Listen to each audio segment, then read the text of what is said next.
अस्सलाम वालेकुम मलगरू शेख रशीद अहमद 40 दिन बाद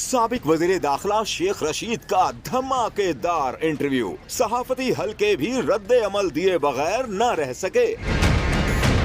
शेख रशीद के फरमाइशी इंटरव्यू पर मंसूर अली खान को दुख भरा शेर याद आया। रऊफ क्लासरा ने आर्मी चीफ को अवामी सियासतदान से सीखने का मशवरा दिया। शिफा यूसुफजई और मलिहा हाशमी ने तंज के तीर चलाए, जबकि आरिफ हमीद भट्टी ने अच्छे खासे संजीदा इंटरव्यू को लतीफे से जोड़कर सारा सियासी मजा ही किरकिरा कर दिया।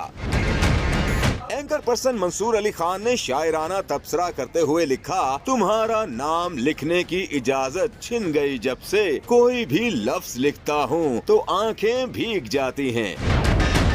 रऊफ क्लासरा शेख रशीद को समझदार करार देते हुए बोले, वो मुनीफ फारूक के साथ इंटरव्यू में सर्विंग आर्मी चीफ का नाम जनरल आसिम मुनीर साहब ले रहे हैं, लेकिन रिटायर्ड जनरल कमर जावेद बाजवा को सिर्फ बाजवा कह रहे हैं। जनरल आसिम मुनीर